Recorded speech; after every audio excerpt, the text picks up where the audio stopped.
Hey, welcome to Guitar Knobs, the guitars, gear, noise, and nonsense podcast, hosted today by these knobs. Tony Dudzik, Pick Guardian. Hey, everybody. Welcome to the... What am I... That's not even my line. Why do I... Hey, everybody. It's me, Todd Novak. No, you threw me off with the extra bit. Ah. Hey, everybody. It's me, Todd Novak. Welcome to the Guitar Knobs podcast. We're thrilled to death. You're listening to our show. Indeed. Yay! Yay. And there's our fabulous guest for the evening. Just jump in. Who are you, guest? I would be Chad Jennings of Jennings Guitars. Indeed. Now, Chad, the last time we talked to you, do you know when it was? I was looking through your Instagram. I think our last message was 2019 sometime. So Yeah. It's been a few years. Episode number 99 from Yes. August of 2018. Isn't that crazy? Over Whoa. 7 years ago.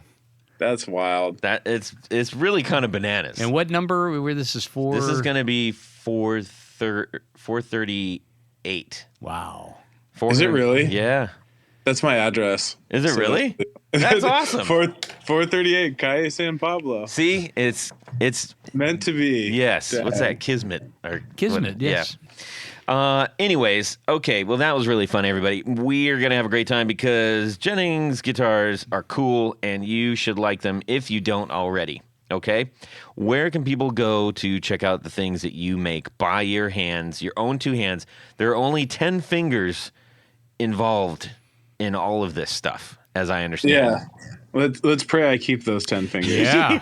Yes. Where can they go? I don't know. Instagram, Jennings Guitars. Probably the best bet to start. And then the website, Jennings Guitars. Yeah. Go to those places. It's a brand new We're starting- website, right? Yeah, no, it's an ancient, archaic. maybe the website's as old as the podcast we did. It might be. I think it is actually. Probably pretty close. Yeah. It's a classic. Yes. It's a classic. Somebody help me over here. Yes. I build Hey, I classic can still guitars sell and stuff on websites. And it looks okay-ish, so Yeah, Let's roll with that. it's got You were way ahead video of the curve rolling. with the mustache too, man. Yeah. I don't think I told you the mustache story, did I? Can't even talk. Now you have to. Okay. It was a joke on a backpacking trip when I was like 18. And then I started working on people's instruments. I was like, hey, I should have some facial hair so I don't look like a baby face. And it never left. And then one time I shaved it off, and some people in my life cried. And even when I shave it off, there's a really horrible rash that develops. So it's it was meant to be.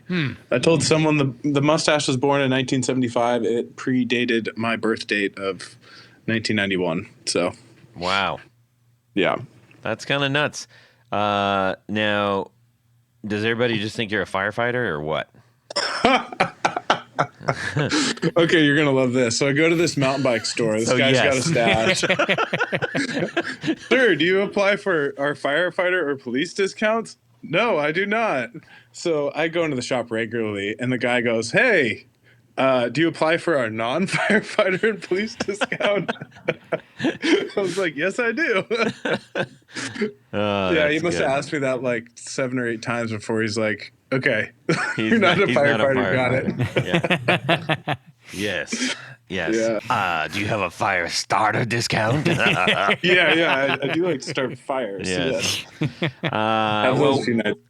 we're gonna find out. We're gonna play a little catch up with Chad. It's been a minute, and he's still making rad stuff, and we want to find out more about said rad stuff.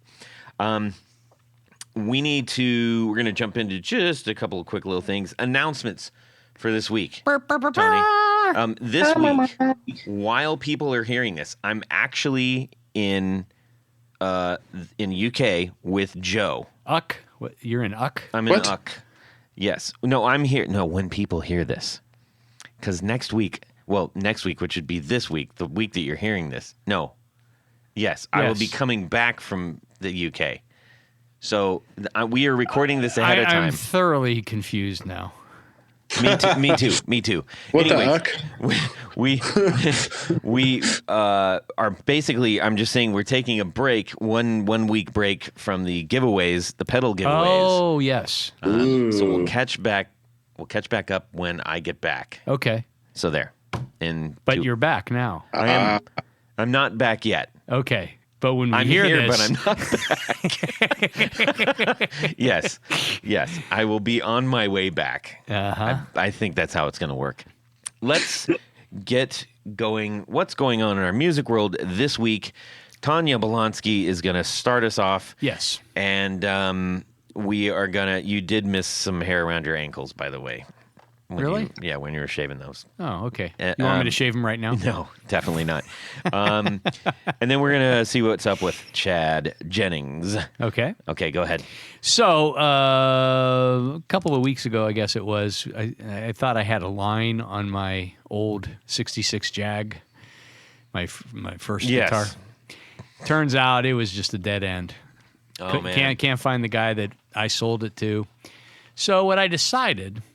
at first I said, you know what, there is there were two options at the time. There's a Japanese Jaguar 66 Fender, true Fender. But those are running about $1,500 to $1,800 right now. The other option...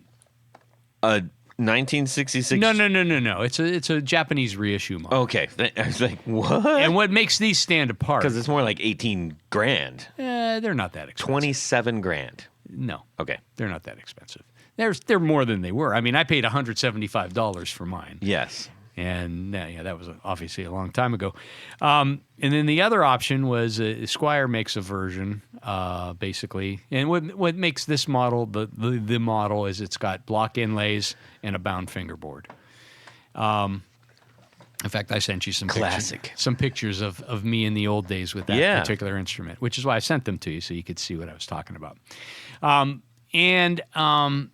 The problem that I had, the Japanese one would have been good, but I didn't want to spend that kind of money on something that I have to modify because I had modified my Jag back in the day, back in the 80s, that, the bridge pickup died, so I had to drop, there weren't choices like there are today. Right. I dropped an old Schaller double cream humbucker into it. Okay.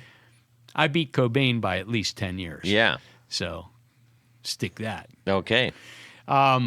So I had that Jag, and I did some other things to it. I simplified the wiring because I didn't know what I was doing back then. I probably would have done the same thing because they're overly complicated. No one ever uses those rhythm circuits, at least to the best of my knowledge. So what I decided to do was go on a search for, first of all, I needed the right neck. And I actually found one. There's a company in North Carolina that was selling block inlay bound Jaguar necks for a very reasonable price, under $200. Wow, yeah. I said, okay, so that I can start there, and it's finished. It has a nitro finish on it too. Wow. So that's super cheap. I'm guessing that they get them from overseas, but for my purposes, this will be fine. Mm-hmm. Then I found... They get them off the back of a truck in Youngstown. It's quite possible. Quite possible. And then I found a 3-tone burst Jaguar body also on Reverb. There's a company called Stratosphere, and this guy basically takes apart guitars and sells bodies, sells the necks, sells this, that, and the other. And also, he was running a special when I happened to be looking. So the body came in at like $169. Gee, Merry Christmas. So I'm going to, when everything comes in, I'm going to see how it all fits together, of course. And I know the neck goes into the body. Start there. I know that. Okay. But there's a guy I know that makes pick guards. So I'm going to drop one of those on there. Oh, goody. And I got a tortoise? Yeah, it's tortoise. Yeah. And Zach from Brandon Wound is going to wind me a double.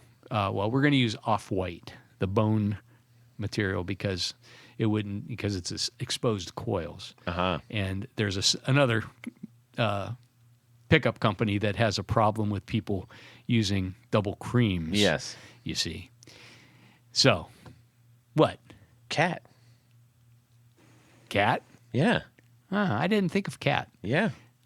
Well, Zach was right here. Okay. Right here in town. So he's going to wind me one that is very similar to essentially a PAF. Okay. So I'm just basically making. You're making it a replica of what I had. Yeah. And I could probably Do you have get some into good pictures of that? Do you have like stickers on it and dings and all? No, kinds of I stuff? didn't have any stickers on it. I did have dice knobs. Sissy. Dice knobs. Oh. Good. Dogs, let's go.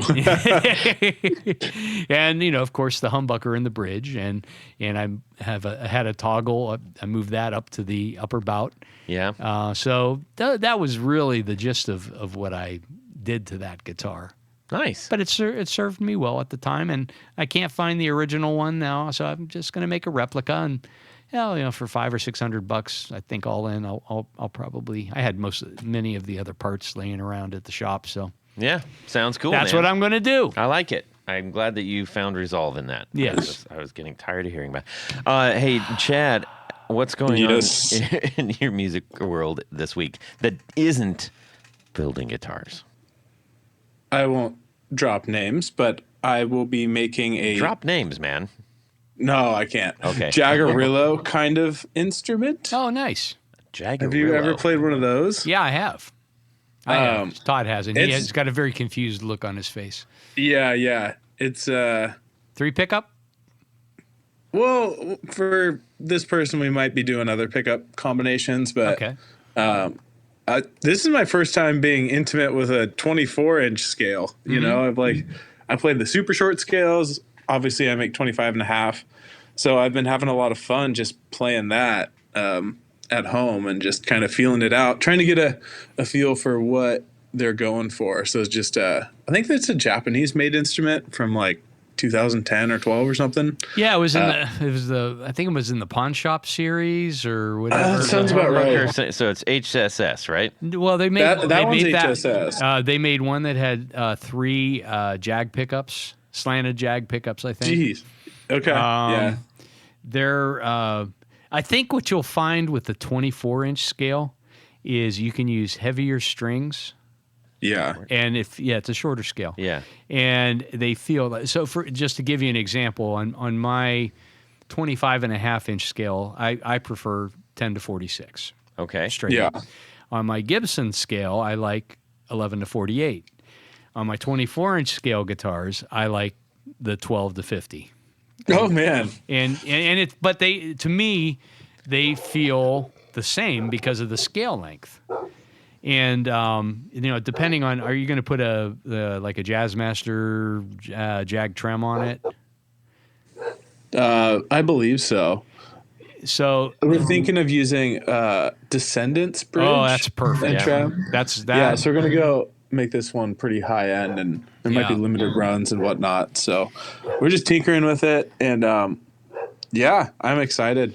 It's been fun to be like, I make good guitars. Like I get excited when they're done and I play them, and I'm like, oh, they're really good. And then sometimes I'm like, I make whatever guitars, and then I go to Guitar Center, I'm like, I make good guitars. Okay.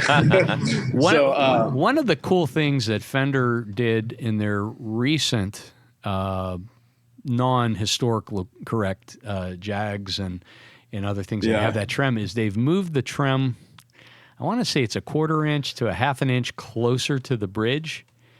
And That makes more sense. And it increases the break angle.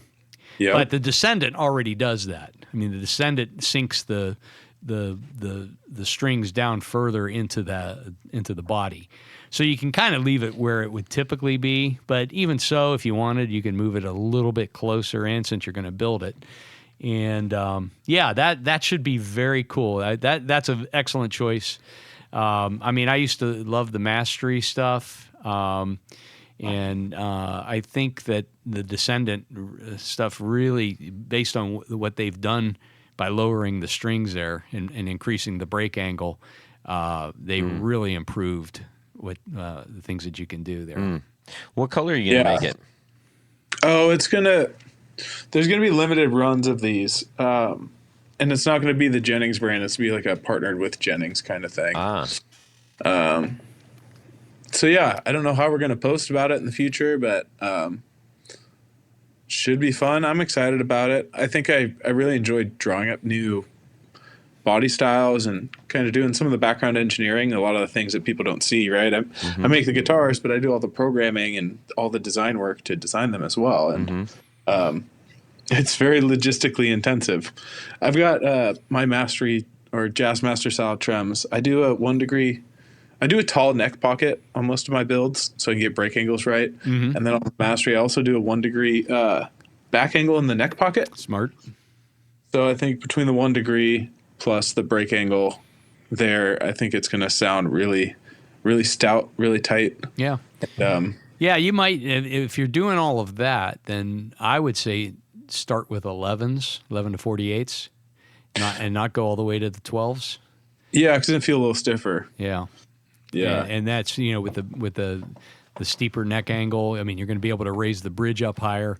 And that's, that's always half the battle with vintage. I mean, as I remember my old Jag and a couple of other reissues that I've had over the years, the bridge sits so low. It has to, because Fender never built in an extra break angle in the neck pocket. So. Didn't Fender, I was listening to this one guy on YouTube who's known for offsets. You probably know him.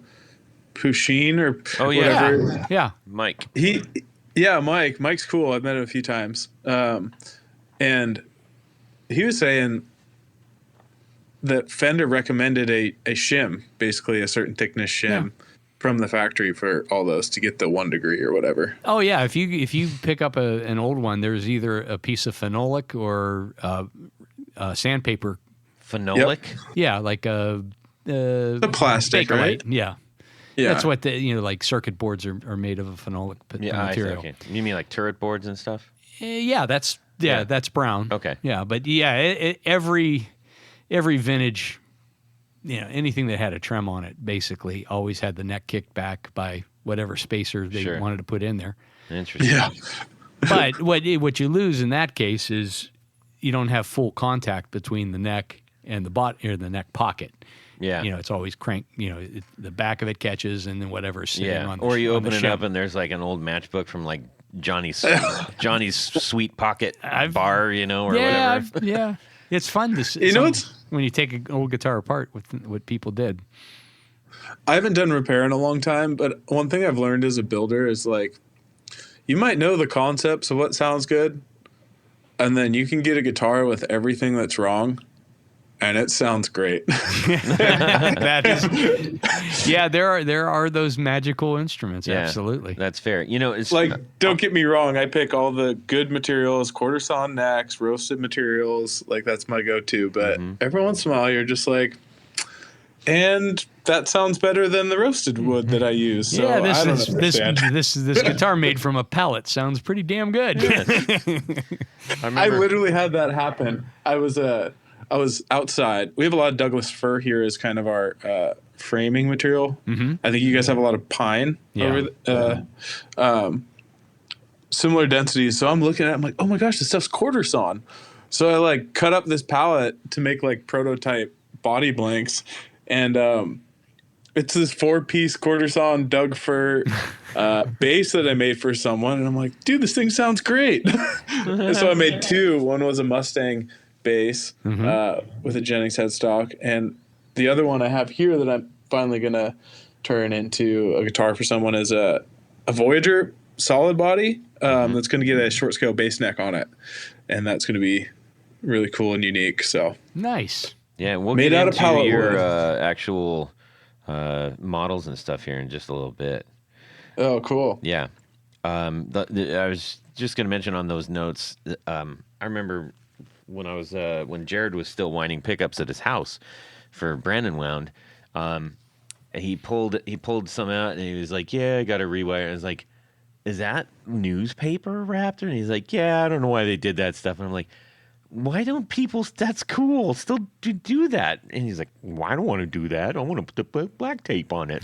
I'm like, "Nah, man, get like a comic and put seems like a wasted opportunity." But that's just me. Like some old school builders or like Yeah. factories. No, factories. Yeah. There were They would some- just take their newspaper and that was their wrap and then pot it and then that sealed it all up. Yep. No way. Yeah. Good as new. Yeah. Nobody ever looked It's under the neato. covers. It's neat, you know? That's funny.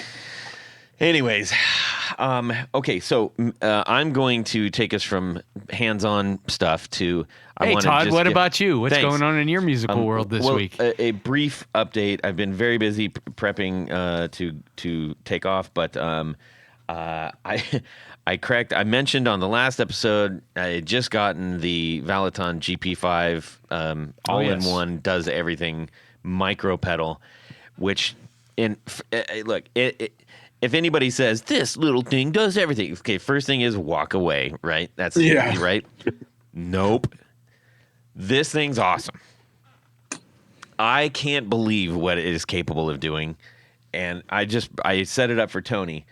I got a power supply, I got one guitar cord, I got a pair of headphones, and we went through 20 different rigs. Mm-hmm.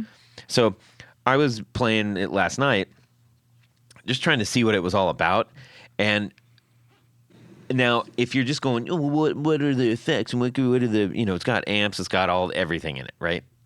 But the cool thing is, as I was clicking through, and the names kind of give you an idea of what it's about, like I hear that tone, I'm like, oh, that's this. Oh, that's this. Oh, that's this band. Oh, or era or vibe, and it made me play like, I don't know, 10, 15 different kinds of music in minutes because it was all right there and it sounded so convincing. So, yes, hats off to that. More to come on that because I think that is really kind of I think this is a bit of a game changer pedal myself, but pretty impressive stuff. Tony, were you impressed? For what that is and what it costs. Yeah. I mean, I put it on the twin, the twin reverb. Oh yeah. And I mean, your eyes just got huge. Yeah. I mean, now the one issue I do have with if you're just playing through headphones and for practice, I mean, that would be a perfect thing. Oh yeah. Have you tried taking it? Have I'm you taking tried it with for, me. Are you trying with a full rig? You can put your full pedal board into that. Yeah. And spit it out, and it'll. I mean, there's like a million different things you could do with it. Highly impressive. More to come on that. But if you're interested, if this is tickling your fancy at all, just get it. It's like, I don't know, maybe $70. Jeez. And it's got it's 1 million different sounds. It's really ridiculous, yeah. And the thing is, it's not going to replace I guess it could if you said I just want one pedal that I don't have, one effect on my board that I don't have or don't have room for. Mm-hmm. It'll do that.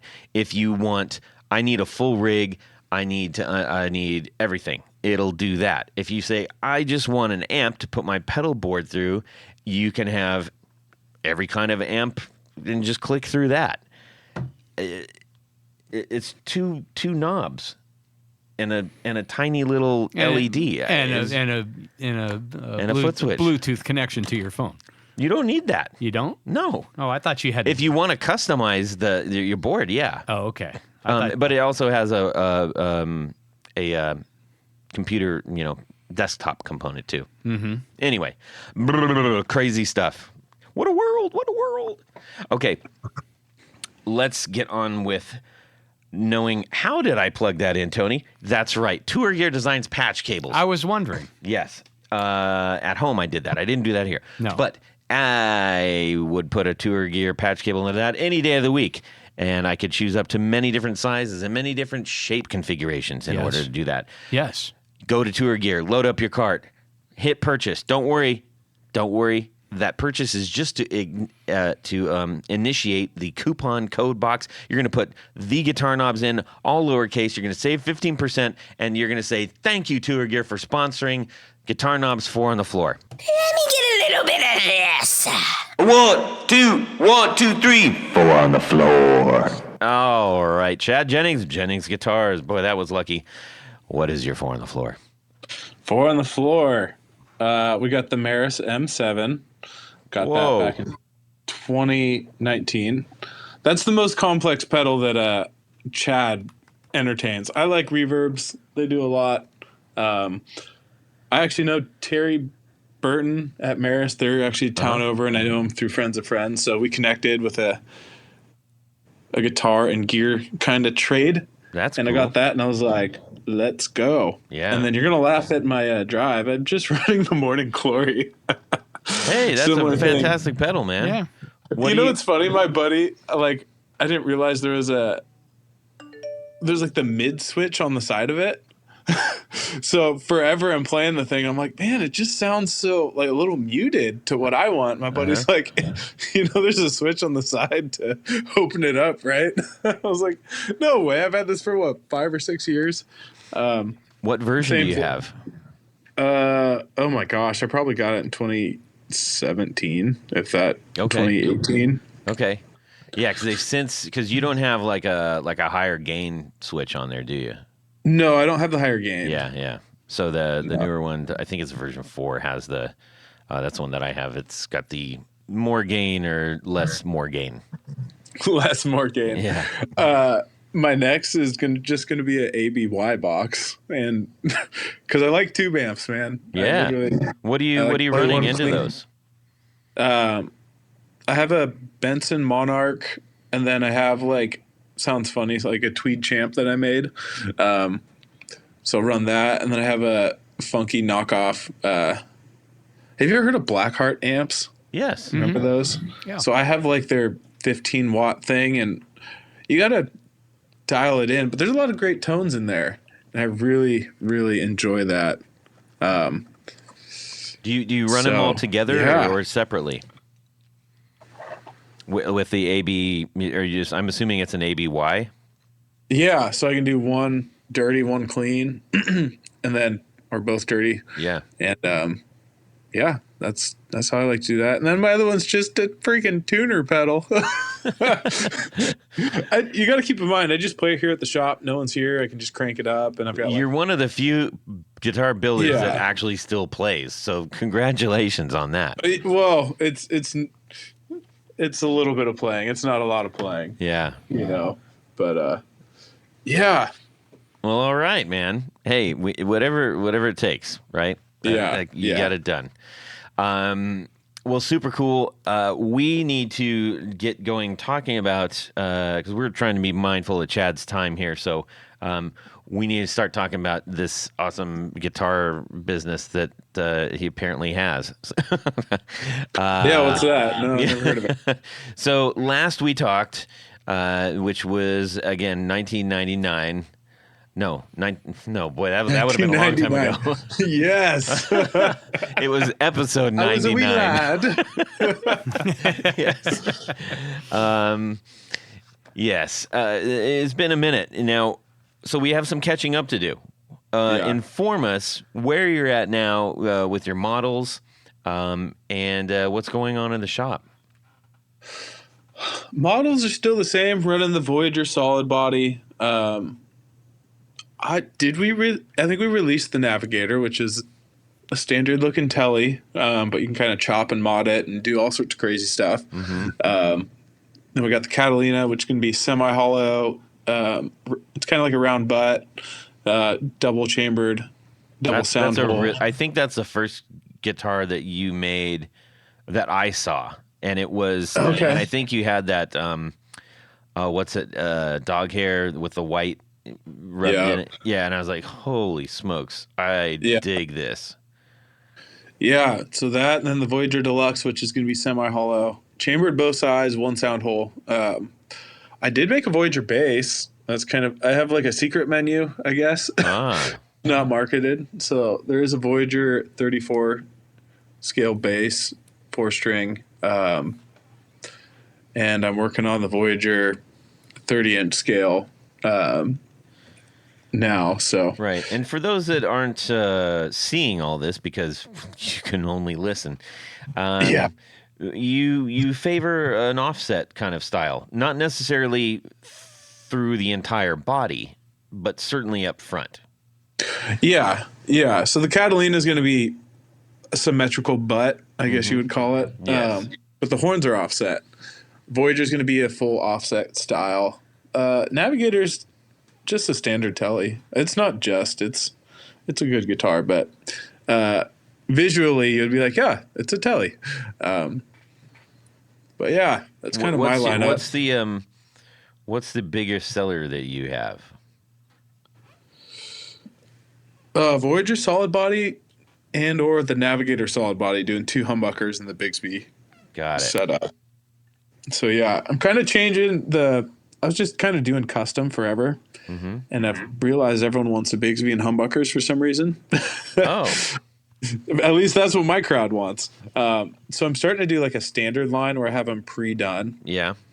And you could buy those. And then I just, like last week, introduced the concept of the mod series. So taking those standard ones, but you can pick limited pickup options, pick guard color, a paint color, and what else? I added an option for a Bigsby or the Duesenberg tremola. Yeah, I have that on a couple guitars. I really like that. Yeah, so a lot of the guys are like, I don't want the Lambertones cremas. There's a few other options on there that they can pick, even like a humbucker mounted P90. And yeah, and then doing the custom shop as well. So kind of 3 different elements there. And you're all of your headstocks are inline 6, right? Yeah. I got to tell you, one of the things that we like things visually. We can say all day long, I want this guitar so bad, and never have played one. Yeah. And I think one of those for me is the Rock and Roll Relics Starfighter. Oh my gosh. So cool. Anyways, what thing that I absolutely love about your stylistic choices, especially on the Voyager and the Voyager Deluxe and the Catalina, is the Tony, what would you call this? Like it reminds me of a reverse something. It's like how would you deem that? The pick guard? Yes. I mean, I don't know if I would call it a reverse anything. I mean, it just is. It's like it covers It doesn't follow the contours. That's why I like it. Well, it does on the lower horn. On the upper horn, it does not. Right, and it doesn't on the sides either. Well, it kind of comes in around the sound holes. Just go with me. Okay, Todd. You're absolutely right. I completely agree. I knew it. Yes. It's so much easier that way, Tony. I know, it is. It is less painful. Anyways, I think that's like flipping super cool. That's my take on it. Thanks, man. Yes. Tell us, have you... I know a lot of builders... When we had them on the first time a long time ago, it was kind of standard woods being used, starting to get into, I actually think right around when we had you on, the whole rosewood thing was going crazy. And people, he was like, the rosewood's done, can't use that, got to find alternatives, yada, yada, yada. What kind of woods are you using now? And has there been any change in that? The rosewood thing has calmed down. For me, I try to do everything roasted. So I'm almost... that's a personal decision, but what kind of wood do you use? No, that's toasted. It's toasted. But it's called roasted in California. It's different. Apparently. Yeah. I'm roasted. Roasted. I'm so roasted, man. Yeah.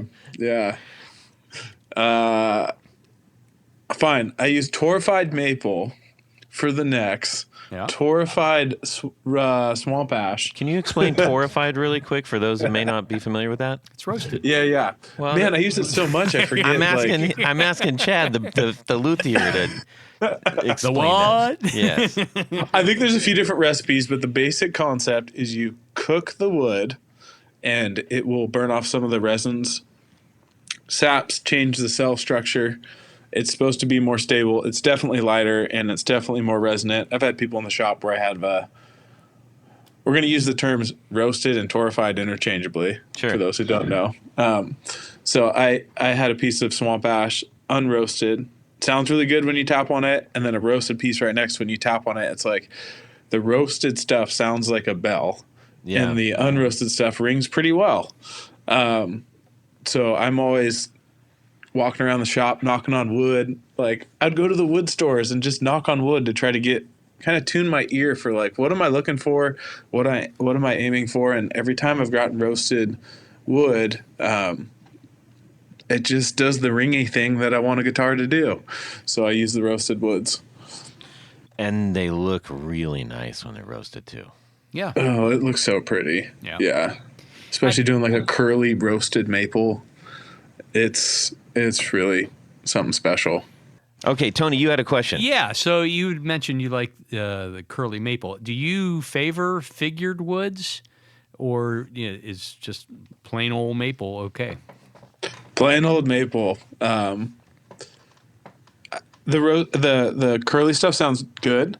I think anytime conceptually, if we're just picking off visuals, straighter grain typically sounds better. Mm-hmm. Quarter sawn, straighter grain. So with the neck material, I go with that. Right. But I'll make a neck out of curly roasted maple, and I'll be like, nope, sounds pretty dang good. Yeah. So Yeah, I've kind of found sometimes the highly figured wood is somewhat less stable.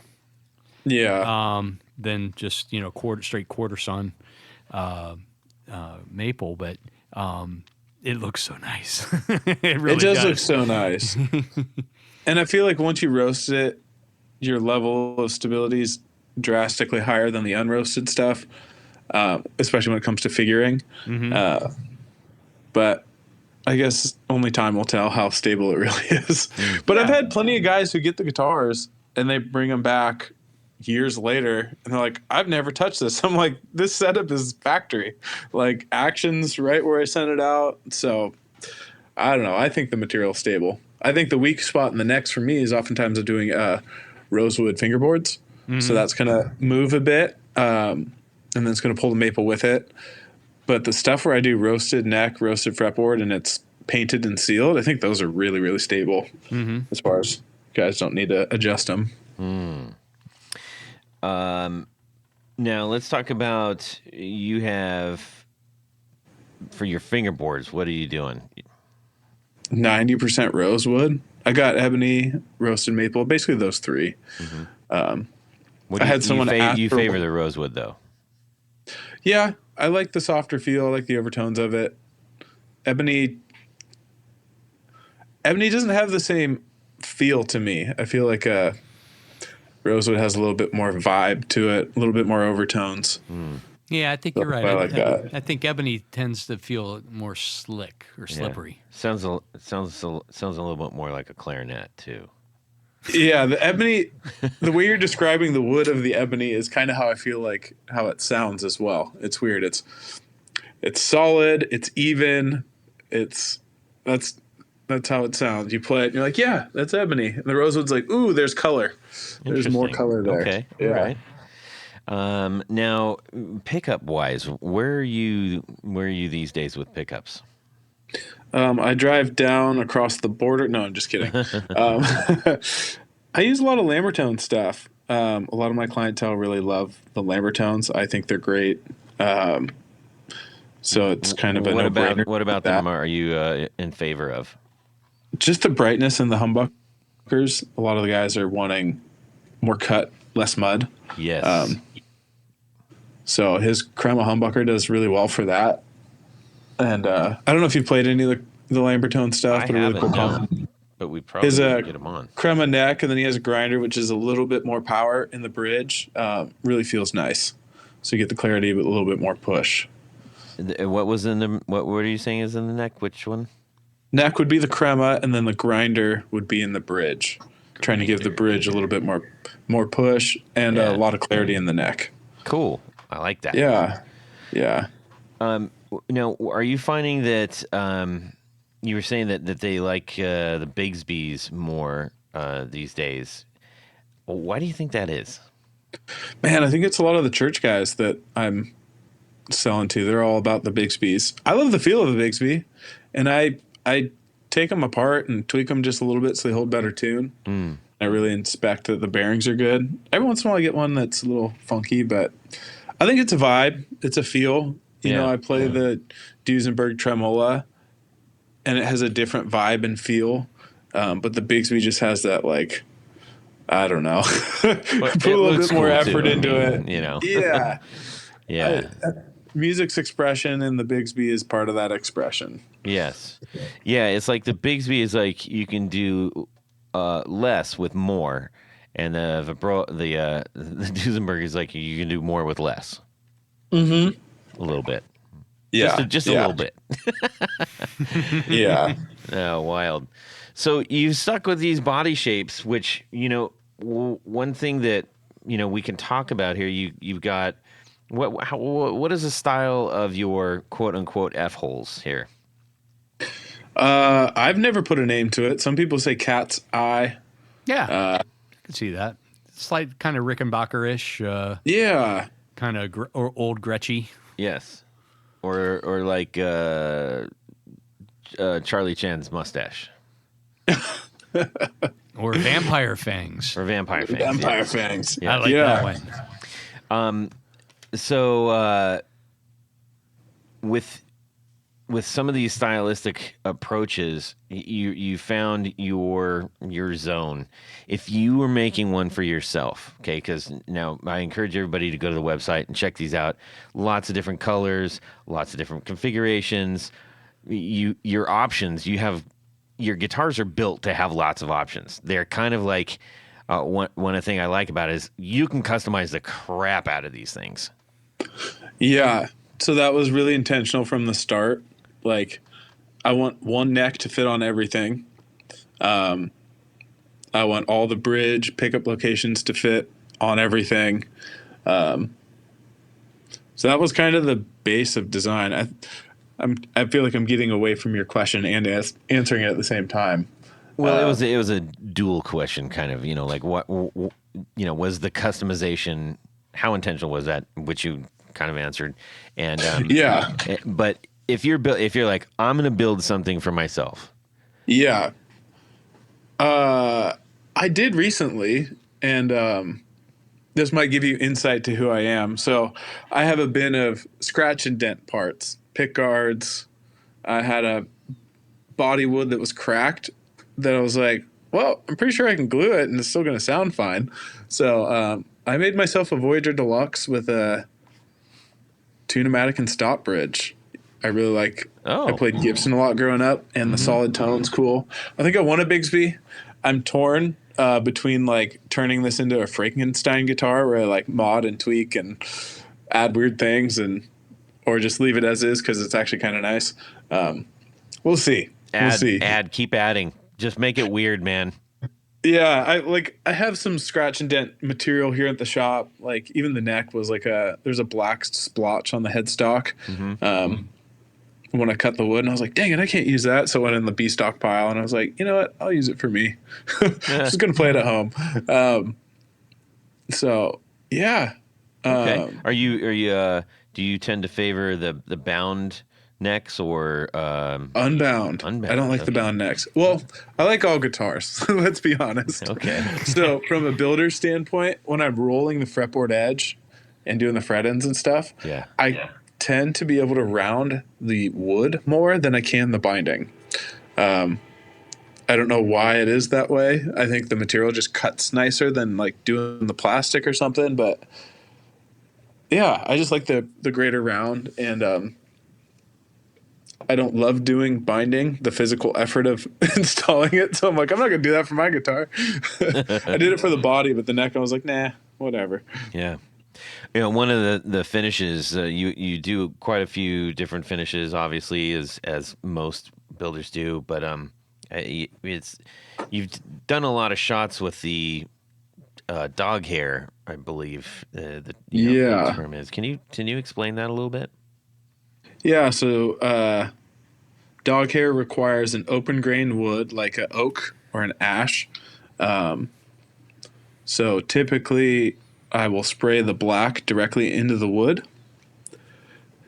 And then once the paint black paint will fall into the grain lines, and then I'll seal it up with just some clear coat, and then I wipe in like a white filler or a white powder into the grain, so you get the really contrasty black paint with like white grain, and it looks really like you're saying. That's what stood out to you back when we were at NAMM and stuff. Yeah, and yeah. Just looking at socials. It's a cool combo, man. I've gotten away from it, just doing more of the exposed grain. Some guys still order it. I got one I'm doing right now. It's going to be white with black fill. So that's going to be cool. Oh, But yeah. that's cool. Now, when you are trying to, do some of these custom orders, what's some of the crazier stuff that you're like, I don't know if this is going to work? Oh, I tend to talk people away from things that like aesthetically are really going to clash. Yes. And like it's still a custom guitar, and if I can't talk them away from it, I will still do it. But honestly, all the custom guitars are really people's own like visions. I'm genuinely blown away at how good of visionaries a lot of the clients are when they bring these concepts to me. But I had one challenging guitar that I did that I didn't think it was going to be as challenging as it was. But if you go on the Instagram, there's a white Navigator with no pickguard. That's a telly shape. It's got block inlays. So what's crazy about this guitar, he wanted this like transparent curly maple white finish. So I had to stain the wood black. So when you have curly wood, you stain it to get more contrast, and then you sand back, and then the black will sit in certain stripes of the grain and then get sanded off in others. So you get this contrasty thing, and then I had to water down, so mix clear coat with white paint to make it. Oh, I see it. Was it translucent where you can see through it? Yeah. So opaque is no seeing, right? So I had to create Right. this. Well, transparent, because translucent has it involves light, but transparent, yes. Okay, transparent. Yeah. So I had to do this transparent white layer. I couldn't spray too much white because it would blind out all the curly maple, but I couldn't go not enough and not make it look white. So that was really complex. Doing the no pick guard and the materials he wanted to use turned out to be really heavy. So I was like, hey, man, I need to make this semi-hollow. So I had to redesign the whole guitar for that. And then the guy was insistent on a smaller headstock, which I'm like, I don't do that. And then I ended up making it, and I actually really like it. So I actually have 2 headstocks now. And then another funny thing is like getting the black hardware to. Yeah, I was just noticing that. I was like, wow, it's all these super subtle things. I can definitely see where those challenges came in. So the guitar is completely painted, all done at this point. So I'm like, okay, we're going to order black tuners. And then I find out they don't make the black tuners in the mounting holes that I have. So like I end up having to, I find something that fits in the mounting hole, but like the way it gets mounted to the headstock, I have to make a new template. So it's like every stage of this guitar was like program, reinvent, redesign. And I was just like, my goodness, this happens every once in a while with custom. Wow. I can do that. And then you get into it, you're like, wow, I should have said no to that. But So what that look, you kind of like backwards engineered to flame maple, it looks like. Yeah.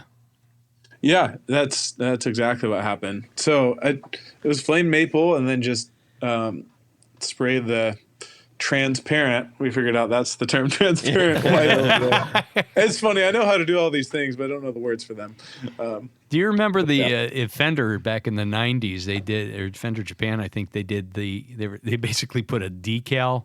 Oh yeah, on photo flame. Photo flame. That's Yeah. what. Yeah. And then every other import brand goes, oh, we can just do that. This is much more cost effective. But then you had to do it.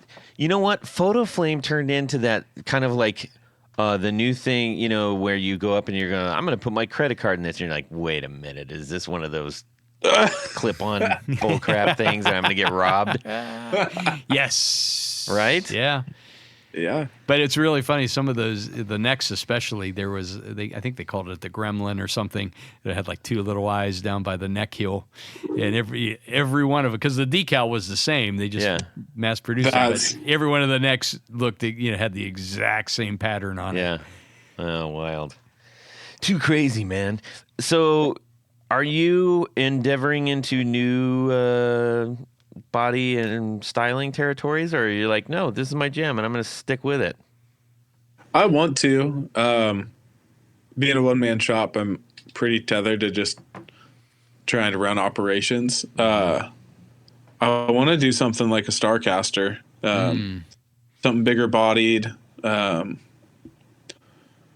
I'm just speaking concepts right now, but like a Novo meets Starcaster kind of. Yeah.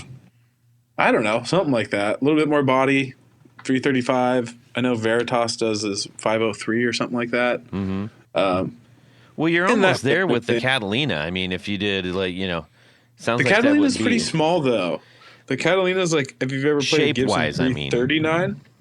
Yes. Yeah. But Yeah.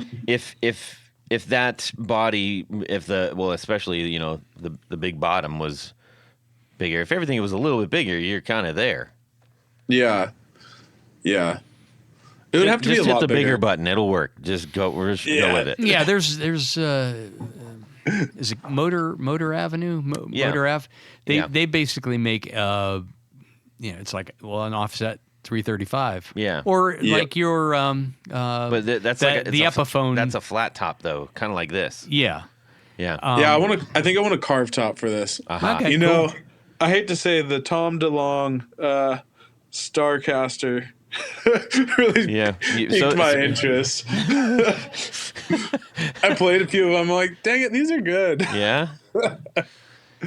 Well, do your version of that. I do it more better. Yeah, hit the more better. More button. better. Yeah.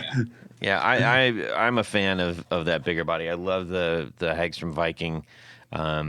And I got a Sheraton too. And there's something just cool about just a big giant body guitar. I don't know what it is, but I dig it.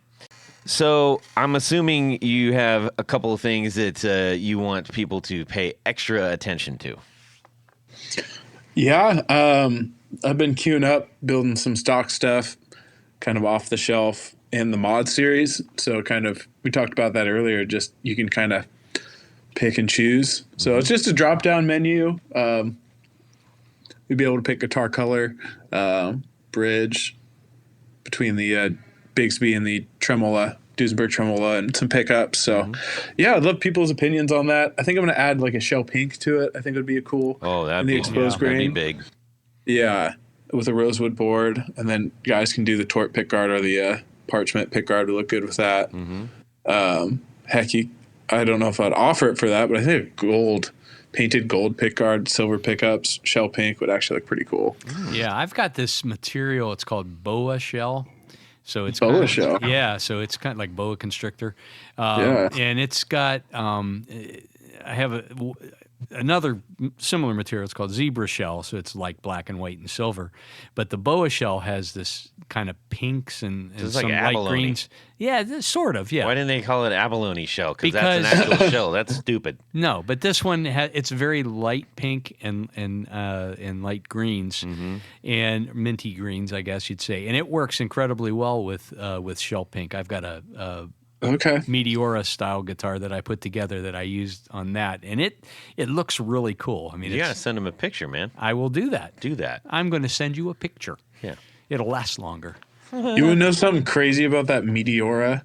I was working with this company, Cave and Canary Goods, and he came up with his Meteor model that looks almost exactly like that a few years before Fender came out with the Meteora. Siri must have been listening. I was like, oh, no way. No way. Okay, so, yeah, if you go... Which one do you like better? Probably Cave and Canary, just because like he does these offset planet inlays across the fingerboard. What's the builder's name? So Cave and Canary Goods. Cave and Canary Guitar. Okay, got it. Yeah. I've not heard of this. See, this Band called The I Deer love this. Hunter. We're running into new things all the time. Ooh. Yeah. So this guy was in like Devin, who worked with me. I think you asked me a question about him. Yeah. He loved this band called The Deer Hunter. Oh yeah, I remember that. We found the Deer Hunter lived in the next town up from us at the time, like 10 minutes away. So he was like, and the Deer Hunter guy, Casey, was like, I'm at this brewery. And then my buddy Devin was like, I will be there in 5 minutes. And he showed up. Wow. So we made some guitars for this guy when he was starting out. I was just figuring things out. So it was a very interesting endeavor of trying to figure everything out. But Casey's cool. But yeah, that's his brand. And he's doing some cool stuff. Wild. Yeah, that's really cool stuff. We got to get him on the show, man. These are cool. Yeah. I like this. Yeah, Casey's cool. Yeah, put in a word for us if you talk to him anytime soon. I'll send him some information. Yeah. Cave and Canary. I just lost my. I had a something. What did you have? Doggone it! It is from something I just saw. But it matters not anymore because I can't. Oh yeah, now I remember. Deer Hunter. That was the first time I'd ever seen anybody besides John Doe play the Ampeg bass. Oh. Oh, okay. The cutout one, and I was like, "What?" Wild. Yeah. Anyways. There you have it. Yeah. Let's see. Cave and Canary. Good. Look at that. I love it. We're encountering new things, Yes. just like the listeners at the same time. Yeah. It's like Inception. Actually, I heard this before you did. Ah. Technically. Yes, when they're hearing this, you would have already thought Yes, about I'm it. way ahead of the curve. Yeah. You started the conversation. You sent the email. Yes. Oh, my goodness. Yeah. Well, Chad, it's been great catching up with you, man. And Yeah. we really, you have just awesome looking guitars. Yep. And I can vouch, held and played also awesome. Equally as awesome. If not, maybe, no, more awesome. Yes. They're even better than they look. Yes. How's that? Exactly. It's funny. That's how I feel about when I pick them up. I'm like, oh, that's cool. And I pick it up. I was like, yep. Okay. Yeah, I'm pretty good. I'm gonna go home and kick my feet up now. Yeah. Now, you're mostly selling these direct, correct? Yeah, I'm just doing direct. I have a Korean dealer. He sold a lot of guitars actually, but Yours, I just right? go direct. What was that? Your guitars? Yeah, my guitars. I just didn't know if you just sold a lot of other people's guitars. Yeah. Yeah, I have this Korean dealer that sells everyone's guitars except for mine. You might want to find a new one then. Yeah. No, he's cool. But yeah, Koreans love cool gear, man. Yeah. Cool. So if you want to, people, when I say you, I mean people, not you, Chad. This is for the people, Chad. Well, he can For check the it out, people. too. You can check it out too. Yeah, definitely go and play around on the Jennings site and do some of that configuring that he was just talking about. Yeah. And see all the options. Also, I encourage you to click on the gallery. Like you can check the products and you can see a couple things there, but on his gallery, there's quite a few more options to look at, as well as on Instagram. And I think you also do a really great job of posting your build stuff. So Yeah, I think Instagram for the gallery is going to be your best bet. There's Yeah. so much stuff on there, yeah. and it's just more current. So I would go to Instagram for a gallery. Yeah. Good. Tony, Yeah. we're gonna Are we rounding third We're yet? rounding third. We're heading home. Heading home. Yes, because it's time for. Let me get a little bit of this. Just kidding. It's this one. Would you rather? Yes. You must learn which button to I know. push. I color coded them. I know. It didn't That's work. funny. I'm colorblind. No, I'm not. I'm not colorblind. Everything's just shades of gray. Yes. Go ahead, Tony. Oh gosh. This week's Would You Rather, albeit not necessarily super guitar related, but it's a special one for our good friend Todd because, as he alluded to earlier, when you're hearing this, he will be in sunny United Kingdom. I hope it's sunny. It should be fine. Yeah. Yeah, they're past the rainy season. Visiting some friends, but also seeing the band Oasis, I believe. Yes. Is that true? That's Is that where I'm going. That's why he's going. Dang. So, This week's Would You Rather is a little ditty entitled Saving Private Liam. Okay. I could switch the words around too. Yes. But I'm not going to. Yes. I know you really wanted to. So we're going to fire up the old, newly repaired time machine, Yes. you see. Uh-huh. And this time it's really working. It's down to accurate years, dates, times. Mm-hmm. And we really want to maybe help Liam Gallagher avoid some pain in his life. Okay. So you have two choices. Mm-hmm. You can go back to 1995 Okay. in Wales. And apparently when Oasis was recording What's the Story, Morning Glory, Liam, in his infinite drunkenness, came in with some friends and upset, shall we say, Noel. Mm-hmm. And they made a mess of the recording session. Yes. Noel grabbed a cricket bat and swung it at Liam, missed, but in the ensuing battle, Liam broke an arm and a leg, and spent a couple of months in a cast. Oh, my. So you can go back to that day Okay. and prevent the fight from happening. Sure. You just put your arm around Noel and say, "Look, you know how he is." Yeah. And so it saves a little bit of pain. And then duck. Yeah, watch out for the cricket bats. You know what's Yes. coming. Yes. The other option is to go back to 2002 in Munich. Mm-hmm. And apparently there was a little kerfuffle in a Munich bar involving Liam and crew. And I think there were 80 cops that got called in. They hauled Liam off to jail. Sure. Well, Liam, in his infinite wisdom, decided it would be a good time to kick one of the German officers right in the bollocks. Yes. And The nuts. the nuts. Yeah. And apparently, now, the official record is Liam fell down the stairs and lost his two front teeth. Oh. But Jeez. the unofficial record is 2 or 3 cops held him down and yanked his two front teeth out with a pair of pliers. What? I've not heard that. You never heard that? No. Oh, yeah. Ugh. And I mean, the whole thing is, if he had fallen down the steps, Okay. he would have just broken his teeth. Okay. But the teeth were completely gone. So you can go back to there and prevent the kerfuffle from happening. Or you just say, Liam, come on. Let's go back and open up a bottle of whiskey or something. Yes. And he would say, okay. So, Todd and company, would you rather go back and prevent Liam from breaking an arm and a leg in 95? Yeah. Or back to 2002 and prevent him Gotcha. from losing his two front teeth? Gotcha. All right. Tony, you're first. Because I'm a gem of a guy. And I mean, I think most people can live through a broken arm and a leg.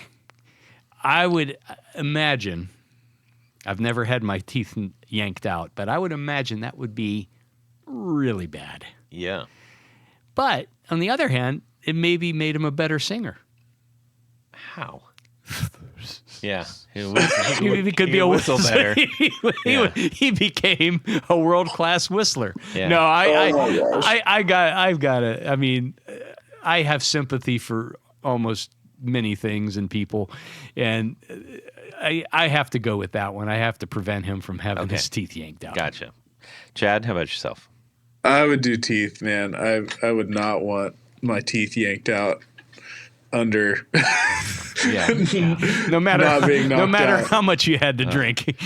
like I haven't broken bones. I recently messed up a knee bike riding pretty bad, and that was painful, but I don't know about teeth, man. Yeah. Yeah.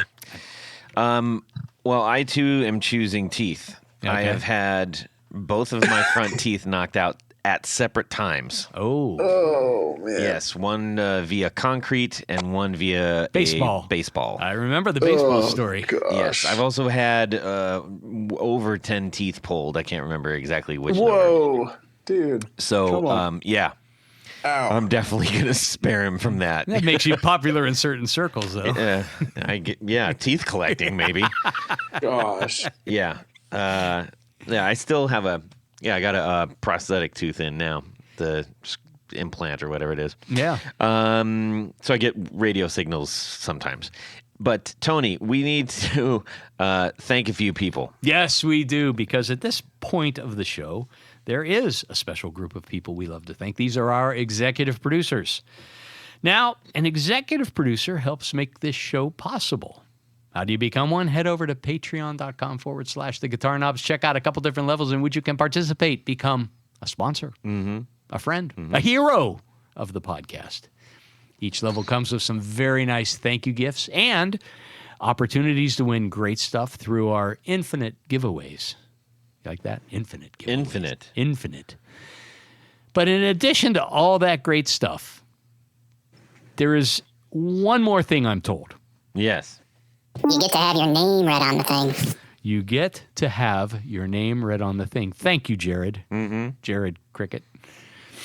So special thanks to these executive producers: Anthony Lathrop, Brett Hogarth, Cameron Pampas, Darren Gregory, Don Kloss, Elad Mizrahi, James Bell, James White, John Esterly from Rare Buzzer Effects, John Sebastian, John Halverson, Justin Jones, Ken Sayers, Michael Senchuk, Mike Davenport, Owen Eads, Plutone, Ralph Gottschalk from Wonderful Audio Technology. What?